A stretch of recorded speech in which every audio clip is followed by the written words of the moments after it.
The White House right now, President Bush unveiling his foreclosure fix for strapped homeowners. James Rosen with the latest. James?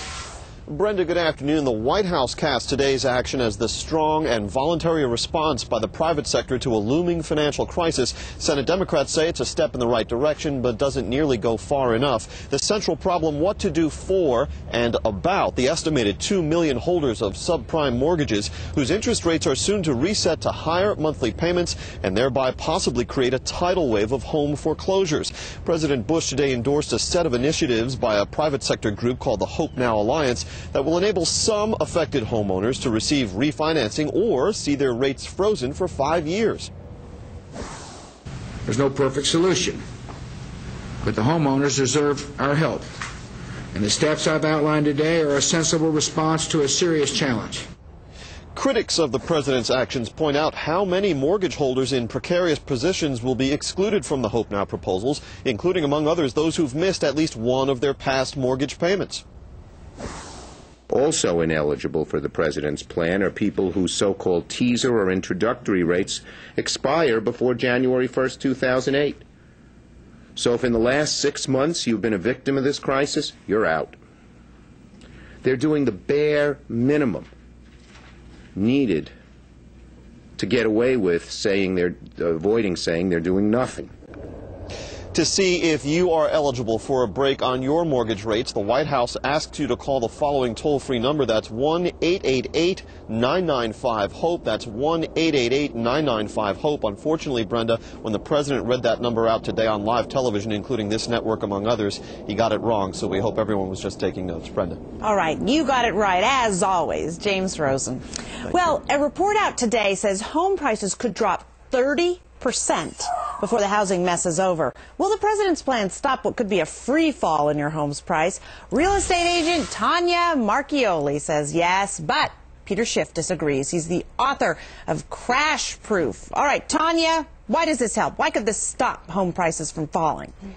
Thank you so much. Only a fool would be able to predict the absolute top or the bottom of any real estate market. However, I do think that this is such a strong point to begin and to start an upward turn in what we've done to our buyers.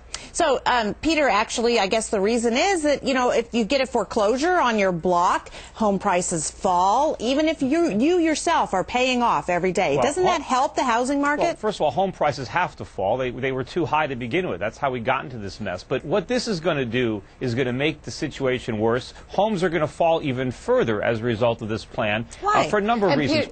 Peter, I would totally disagree with you. Wait, Tanya, let's just hear why he thinks so. Let me tell you why. Okay, number one, it's going to result in even tighter lending standards because lenders are now going to have to start pricing in not only the risk of default, but the risk that these contracts are going to be altered in the future in ways that reduce their value.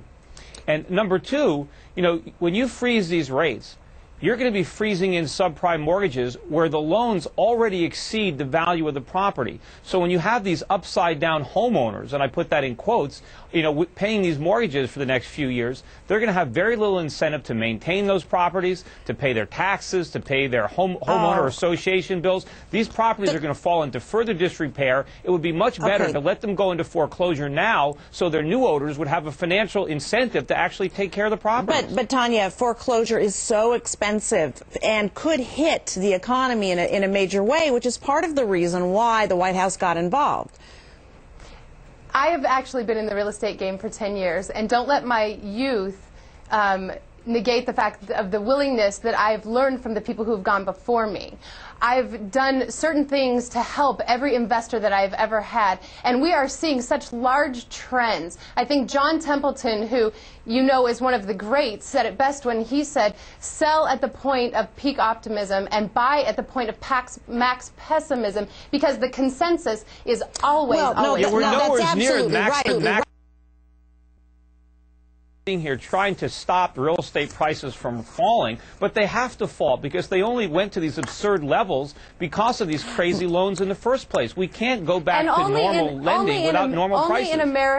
only in America have we done things so over the top. And we as Americans do it all the time. We eat 4 cheeseburgers and then we go on a crash diet. So in one sense, I guess I do agree with you in the sense that we overbought. And now we are doing things to bring it back to a normal level and a balance. And we need to balance what we have done. That's how the market works. And we're seeing, and even in Economics 101, we are taught that everything goes in cycles. I'm sorry, guys, we can't get into Econ 101, but this debate we will continue with both of you. Thanks again so much. We appreciate your perspectives.